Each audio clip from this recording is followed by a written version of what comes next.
हमारे जखना ये घरबा गे दीदी सा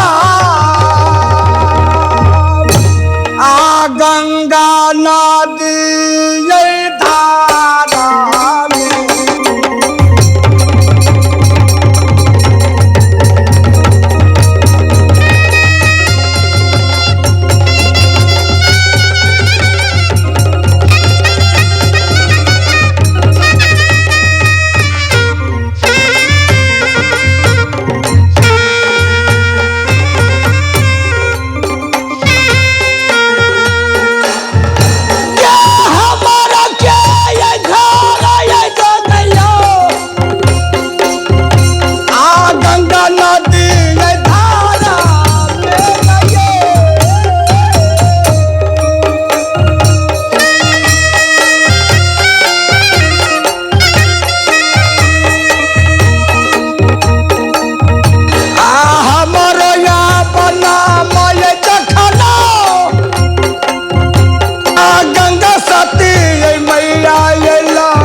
गंगा नदी धार में हमार नाम या गंगा सती माय। इस समय में हमरा के शरण में या सारी दुनिया के लोग सब स्नान करा भैया, किनको रोया भगन नहीं होया। ऐसा में हमार नाम जय जयकार किया, हाय गंगा मैया, हाय गंगा मैया, दुनिया से सामने प्रचार है। इस समय में अपना मंदिर आराम करे छी, बहुत खुशी के बात हो। या करे छी या राम गई दीदी साहब अपना तो ये मंदिर में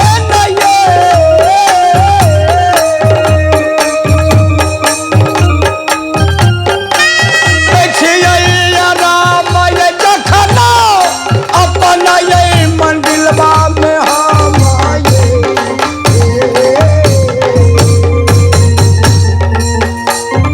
आ करे छी राम ये जखना अपना ये मंदिर आ करे छी राम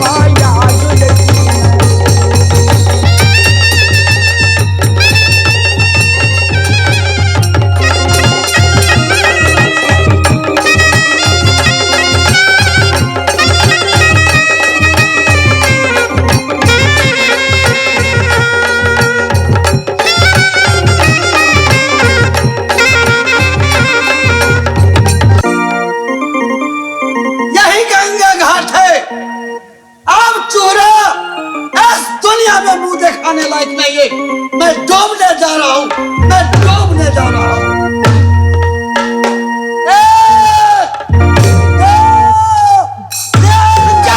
रुक जा। तुम कौन हो? देखा बेटा, हम गंगा सती माई है। भैया डूबने से क्यों मना करते, क्यों रोकते हो? कि बेटा 4 पल में 3 पल बीत गलो या बुढ़ापन में तोरा कौन है तकलीफ भेलो से तो डूबे आला हमरा शरण में बेटा।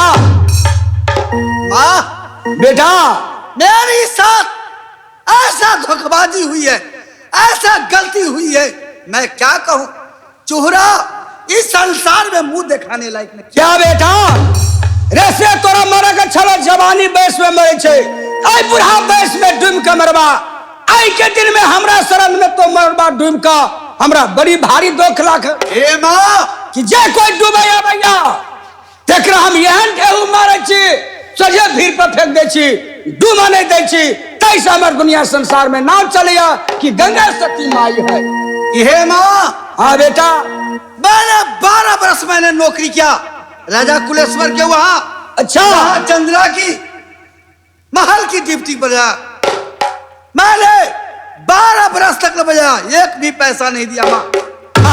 समय पूरा समय में मैंने जूता के ठोकर मार या बेटा तोरा 12 बरस जाके कहा राज पकड़िया महाराजा कुलेश्वर, नौकरी खटा के या बुढ़ा बैस में तोरा जूता के ठोकर मार का निकाल दिल को बेटा। कैसे कि हमरा शरण में अला बेटा, तोरा हमरा कुछ भी तो तोरा हम डूबा नहीं देबो। हे माँ, आप बताइए, मैं यहाँ से जाऊंगा राज मोकमा में, मेरे बाल बच्चा कहेंगे, मेरे कन्या कहेंगे कि स्वामी क्या लाए, मैं क्या जवाब दूंगा? बेटा तोरा की चाहिए से यहाँ बोला, एकदम सब जय जय रहो तो बेटा। मुझे छोड़ दो। नहीं नहीं नहीं डूबो, नहीं डूबो, नहीं डूबो, नहीं नहीं बेटा, ये कभी हो बन सकेया। एक है माँ, मुझे डूबने से रोकती हो तो मुझे साथ वचन करना हो। क्या बेटा ऐसा ही मुंह मांगा मांगा बेटा, तोरा एकदम सब पूरा कर देबो। नहीं, हमरा तोरा में सच कर दे ऐसा हो नहीं सकता माँ। मैंने ईमानदारी को दुनिया मैंने देखा कि मैंने 12 बरस तक नौकरी किया, एक पैसा नहीं दिया। आप तुम पर क्या भरोसा है माँ? मुझे सख्त बनाएगी तब मैं मानूंगा। अच्छा ठीक है बेटा, चूरा मांगा तो मांगा कथी जे मांगा से पूरा कर दे। देखा आई समय बेटा तुम से सत बनबै छे, ठीक है, एक साथ दू साथ ब्रह्मा विष्णु साथ जे कहल कहल नहीं करे से औसी कुंड नरक में पड़े बेटा। मांगा माँ, तुम्हें वचन ने कर दिया। हाँ बेटा, मैं यही चाहता हूँ, यहाँ गंगा धार से लेकर चंद्रा की महल तक भाव होना चाहिए माँ। क्या बेटा ई नहीं दोसर कुछ मांगा, दम तोरा पूरा कर देबो। क्या कहो? तुम अपनी वचन पर विश्वास नहीं है तो डर जाओ मेरे सामने से। ये ठीक चूरा कहिया, ऐ समय एकरा वचन हम बना देली, यदि ऐ वचन के पालन नहीं करब ऐ समय देवा देवी के कोई वैल्यू नहीं रहा। कहते माता सुन दुगबाजी है, कहे ठीक है बेटा, ऐ समय तोरा चाहिए यहाँ गंगा जी से राज पकड़िया तक भाव, यहाँ नहीं चंद्रा के महल तक ला चाहिए। अच्छा बेटा देखा ऐ समय में यदि तोरा जे हम सेन तैयारी कर देबो बेटा, वचन बने से वचन में चुके छी हमार धर्म नाश होइया। देखा ऐ समय यदि भाव तैयारी कर देबो ठारे जेबा बेटा, तो ऐ समय में हमारा तो की देबा कहा तब नहीं डालते। कोई बड़ी बात नहीं है माँ, तुम जो चाहेंगे वो चूहरा पूरा करने के लिए मैं तैयार। तो अपना मुंह से बोला बेटा, हमार चढ़ाना तो कथी देवा इस सेन कोराई सती में। ठीक है माँ, एक दुकान बता, मैं 101 खसी में चढ़ाना दूंगा। अच्छा पसेरी में ए बेटा हम तो बहुत खुश है बेटा, ठीक है इस समय में तोरा यदि हम भाव तैयारी कर देबो, चोरी का कहिया चंद्रा महल सा हमरा साथ तो दुगबाजी निकमैया बेटा। देखा बेटा इस समय कह रहा छियो, बोलिए, यदि तोरा सेन तैयारी कर देबो घूर के हमरा पूजा दिहा, आ देखा यदि चोरी कर जइहा बेटा तो धन लिहा, तो धर्म नहीं, धर्म लिहा तो बेटा धन में। वैसा ही होगा, चोहरा बदला नहीं। ठीक है बेटा, इस समय तो कुछ धैर्य धक रहा। हम कहा जा रहे छी पहला वीर भैया ला, पहला वीर भैया के इस सेना में कोरा हमरा भूत नहीं होत बेटा। ठीक है समय बेस्या रंडी उर्री, तुम कहाँ जाओगे मेरे पंजे से? आ ही ना यही बेटा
से संपत्ति मैं लूट लूंगा, छोड़ूंगा नहीं देश को, मैं छोड़ूंगा नहीं।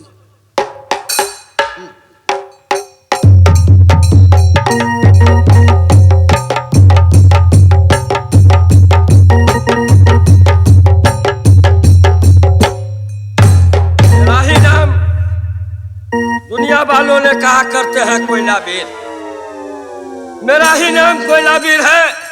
मैं यहाँ गंगा जी पर इंतजार किसी को कर रहा हूँ, देख रहा हूँ आ रहा है या कि नहीं आ रहा है।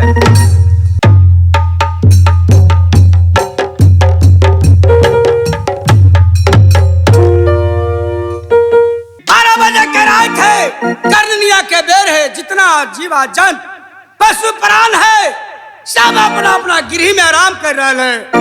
इस समय में 12 बजे के रात थे, जाकर कोयला वीर भैया अपना भवन में आराम कर रहे। सने तक कोयला वीर भैया के जगह को कहा वही चूरा के भाव करवा दे, कहा गंगा जी सा राज पकड़िया तक, चंद्रा के भवन तक। कोयला वीर भैया, बहन गंगा भैया इस समय में कि बड़ी भारी मुसीबत पड़ गई भैया, कि हमरा तो मदद पूरा। की मुसीबत बहन पड़ गलो? कि भैया मुसीबत के हमरा कुछ नहीं चाहिए, सिर्फ हमरा गंगा जी से राज पकड़िया तक भैया हमरा सेन चाहिए, जैसा कि ठारे आवे ठारे जाए भैया। इस समय बचन में चुई गल छी, यदि बचन हमर पालन नहीं हो धर्म नाश होत भैया। बहन हाँ भैया, क्या पूरा गांव के तू ही ठिका लिया हुआ है बहन? ना पूरा गांव का तू ही ठिका लिया हुआ है भैया। या बकुरिया माता दिया हो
तैयारी कर दा।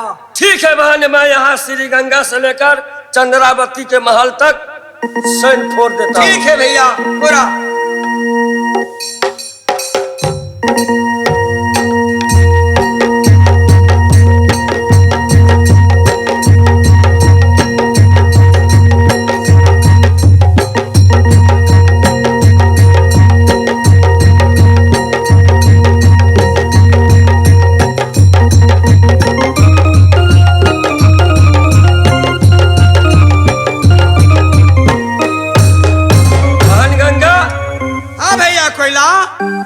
श्री गंगा से लेकर चंद्रावती के महल तक खरे आना और खरे जाना। अच्छा ठीक है भैया, मैं सैन फोड़ दिया हूँ। बहुत खुशी के बाद।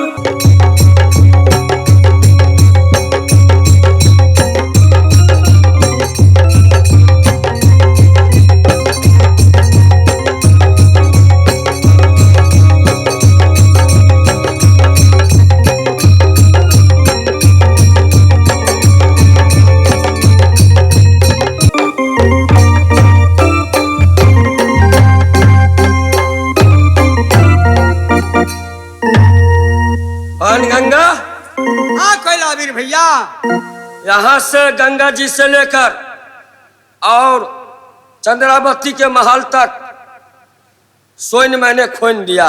अच्छा ठीक भैया, बहुत हम प्रसन्न भेली तोरा पर भैया। ठीक है, ऐसा में तो हमर मदद पुरला धन भैया।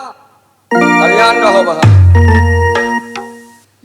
चुहरमाल हे माँ गंगे, ऐसा में तो हमरा कहला कि हे मैया यदि सेन तैयारी भला चोरी का गया तो राजा के 101 खांसी दे,